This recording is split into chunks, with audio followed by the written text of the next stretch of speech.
Hi friends, Aitherea here, and today I'm going to be sharing with you some common misconceptions about Final Fantasy XIV.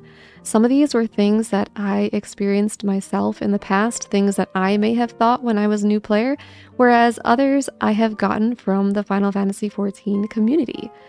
Some of these are going to be about the game in general, whereas others are going to be about gameplay, so you might actually learn something, so definitely stick around for those.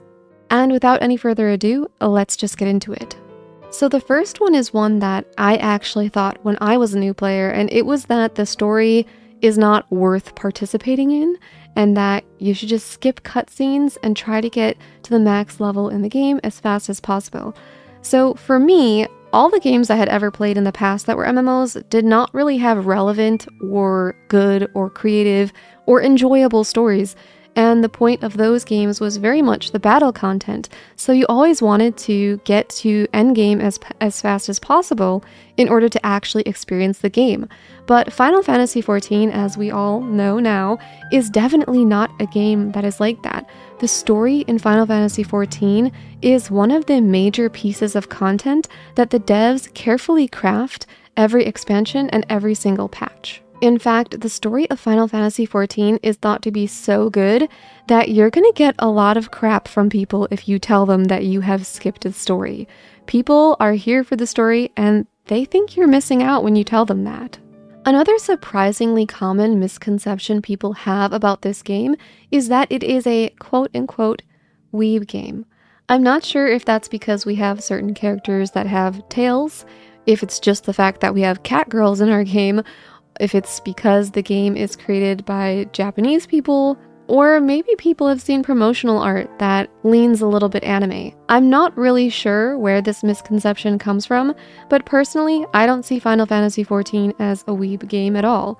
The art style within the game is not especially anime. I mean, it's a video game and it looks like a video game. It doesn't look like Genshin Impact or any other style of more anime type game that is out there. I also don't feel like the story throughout the game is especially anime either. I mean, there are a few things about the story that perhaps speak a bit anime.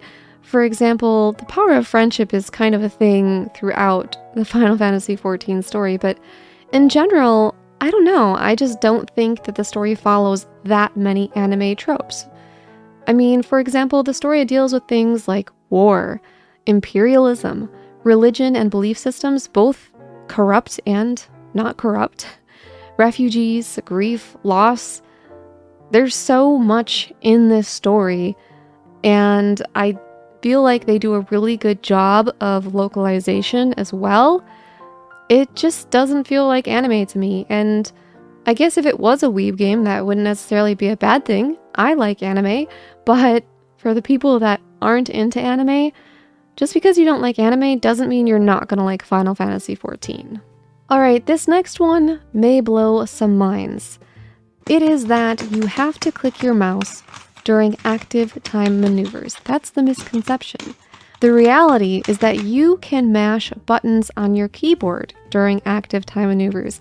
It's way easier, it's way more effective, and it's not going to give you carpal tunnel. So if you are a clicker of your mouse during active time maneuvers, I hope that I have saved your hand health. The next misconception is that riding maps increase flying speed.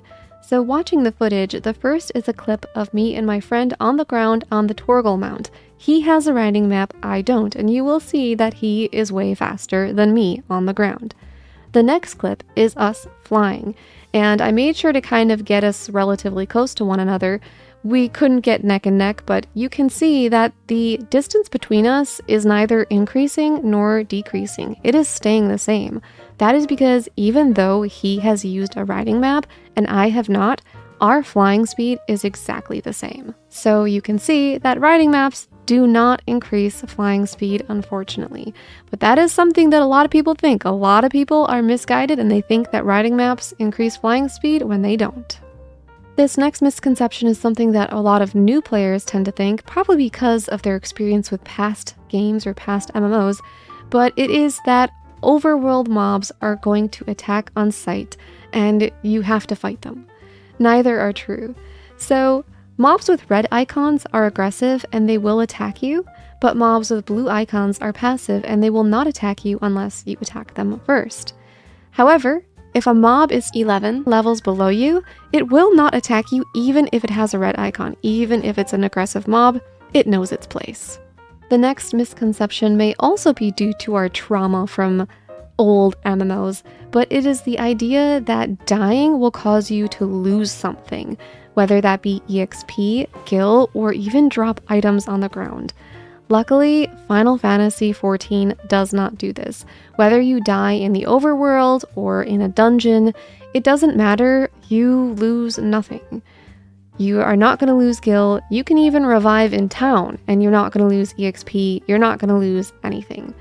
The only place in the game where you lose something for dying is the Bosnian Southern Front, maybe Eureka, I don't know, I haven't really done Eureka, you guys can let me know in the comments. But in the Bosnian Southern Front, if you die, you will lose metal. And if you get raised by somebody, you lose less metal than you would if you just raised in the nearest town. So that's like the only place in the game that you will lose anything for dying. But everywhere else in the game, there is absolutely no consequence. The next misconception is that you need to play more than one character. In Final Fantasy XIV, you can play every single job on a single character, so there's really no reason to create other characters. Some people do because they like to have alts for savage rating, or they just want to be able to play two different races at the same time without having to constantly Fantasia. But in general, there's really no reason to have a second character because you can do everything and play all jobs on a single character. Alright, so the next misconceptions are kind of getting more into the gameplay aspect of the game, and the first one is that healers do not have to DPS. Unfortunately, this is not the case. How I wish it was, but it is not. Healers have to do so much DPS in this game, especially in normal mode content, so anything that is not extreme, savage, or ultimate. Like, there's so much downtime, there's so much time between actual outgoing damage that healers are really going to be spending so much time DPSing. It's kind of ridiculous. And in Extreme, Savage, and Ultimate, there is a much heavier healing requirements, but even then, you do still need to DPS, and it is something that you have to do your best with because the DPS checks of those fights is harder, so you have to do your best to contribute. So it's really sad, but healers in this game, unfortunately, are green DPS.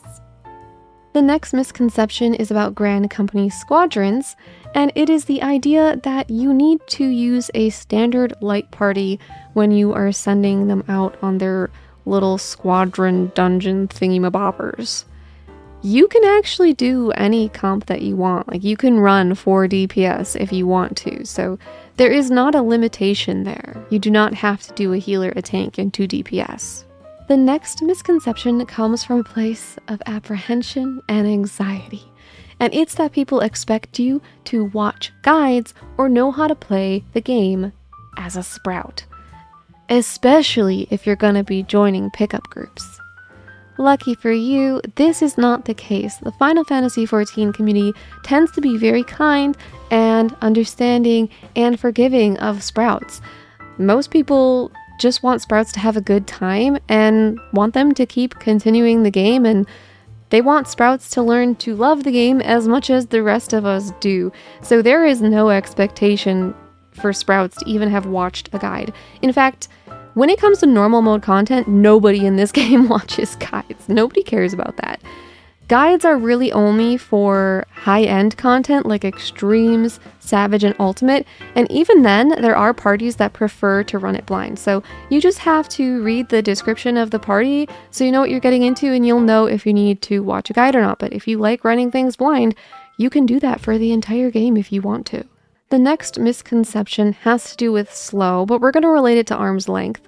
And it's that arm's length would make the mobs run slower, and some people were like, why would I want that?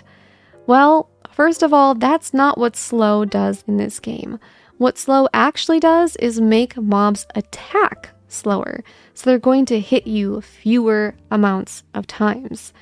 In Final Fantasy XIV, the thing that makes your movement slow is actually called heavy. So slow on arm's length is actually a way to mitigate. If you're playing a tank, you can use arm's length as mitigation, but it only works on mobs, not on bosses. This next misconception was provided to me by Sonic who does have a channel on YouTube, so you can go check him out. And it is that savage raids that are started before reset, that go over the reset time, will count for the next week's loot. This is not true. So let's say that your party queues into a savage raid at 2:50 and reset 2:50 on a Monday night, 2:50 a.m. on a Monday night, and reset is at 3 a.m. As long as you are in that instance and you do not leave, the loot for it will count for, I guess, I don't know how to, the week that you're on. It will not count for the future week. You will not be reset into Tuesday, basically. I hope that makes sense. It's so hard to explain that, but I hope that makes sense. All right, this one is one that I have seen in the comment sections of my video before, and people seem to think that Physick is better than adloqium. These are skills on Scholar. But with a little bit of simple math, you can learn that that is not the case. Adloqium is the more powerful heal. So let's see. Physick has a potency of 450, whereas adloqium only has a potency of 300, and I think this is where people get confused. But the thing about adloqium is that it also gives you a shield that is 180% of the amount restored. So if we just do the math with the potency, 300 potency, and then you multiply that by 1.8, so that's 180%, that will give you 540. That equals a total potency of 840. And remember, Physick is only 450 potency. I think people really struggle to see the effect of adloqium because when you heal someone with adloqium, you see the shield as like a tiny little yellow bar in the party list, and it doesn't look that impressive. But when you do the math, you can see that this skill is actually more powerful, and it's incredibly powerful if you get a critical hit. So my adloqium with a critical hit is about 22,000 hit points of healing. And if we take the 180% shield that you get, that's about 39,600 hit points. But there's actually a second shield as well. You get both galvanize and catalyze when you get a critical hit. So it's 22,000 plus 39,600 plus another 39,600 if we get a critical hit on our adloqium. That is a heal, or not a heal, but a heal and 2 shields that come out to 101,200 hit points, like health points. Meanwhile, if I get a critical hit on my Physick, it's only 33,000 health points. That's it. 33,000 hit points versus 101,200 hit points. I think it's very clear which is better. Now, some things to keep in mind about this, though, is that Physick does cast slightly faster than adloqium. Physick's cast time is 1.49 seconds, and adloqium's cast time is 1.99 seconds. The other thing is that Physick costs less MP. It's only 400, where adloqium is 1,000. Another thing to note about adloqium versus Physick is that the shield on adloqium will not overwrite itself. That shield either has to be broken or it has to wear off naturally. So if you, let's say you're healing somebody who got up from being dead, obviously there's nothing wrong with using adloqium. There's a potential that that shield could be useful in the next 30 seconds, but you're actually going to be better off using Physick if that's your only other option, because the potency is higher, the MP cost is lower, and after you cast one adloqium, you're not getting any more value out of that skill because it won't overwrite the shield, so it simply becomes nothing more than a 300 potency heal. So the context in which you would want to use Physick would be if you don't think you can complete an adloqium cast before the player you're trying to heal dies, and maybe you don't have swift cast available. Another instance would be if you're mana is suffering, maybe you've just gotten up from death, but you need to do some sort of healing, that would be when you might choose to use Physick, especially if you don't have lucid dreaming, ether flow, or ether pots available to you. But in general, adloqium is the better heal. This next one is another one that was inspired by the comments in my video section, and it is that presence of mind does not affect instant cast skills and thus shouldn't be used on them. This is only half true. If you are using a skill that is on the general cooldown, like Glare 4, which is unlocked by Presence of Mind, then Presence of Mind actually does affect that skill, and there's like no reason not to use it, basically. So Presence of Mind reduces both cast and recast. The recast is the GCD, so it affects both, so it does affect GCDs. So even if the skill is instant cast, it will affect it, as long as it is on the general cooldown. But because skills like Glare 4 are instant cast, a lot of people believe that you get more out of Presence of Mind if you use the entire 15 seconds of Presence of Mind on Glare 3 and then use Glare 4 after, because they think, oh, well, it's instant cast. Presence of Mind isn't gonna give it any boost. But the thing is, the cast time of Glare 3 is shorter than the recast time. It's shorter than the GCD. So within the 15 seconds of Presence of Mind, you can only get, say, 8 casts off. Whether those casts are instant cast or a casted skill like Glare 3 does not matter. If it's on the GCD, you're only getting 8 of them, okay?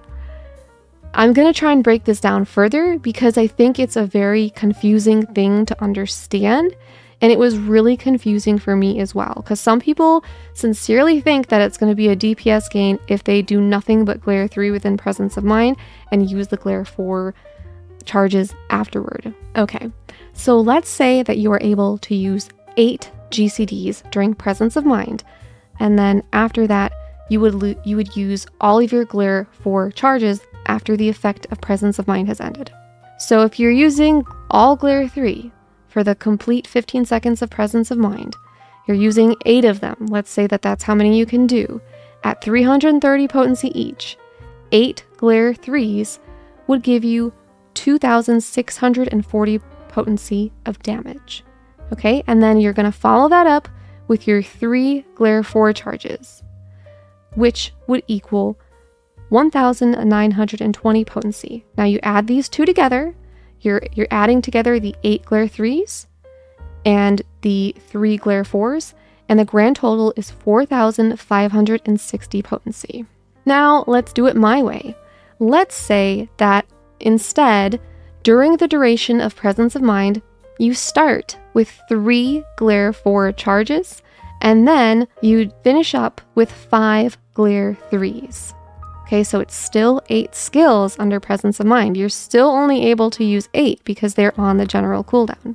Those 3 Glare 4 charges are going to give you 1,920 potency, and the 5 Glare 3s are going to give you 1,650 potency. Now that was only 8 skills. We now have to add 3 Glare 3s after Presence of Mind ends, because the first time we did this, we added 3 Glare 4s after Presence of Mind ended. So adding those 3 Glare 3s gives us 990 potency. So 1,920 potency plus 1,650 potency plus 990 potency equals 4,560 potency. It's the same potency no matter how you do it. So if you want to use Glare 4 under Presence of Mind, you can do that. It does not make a difference.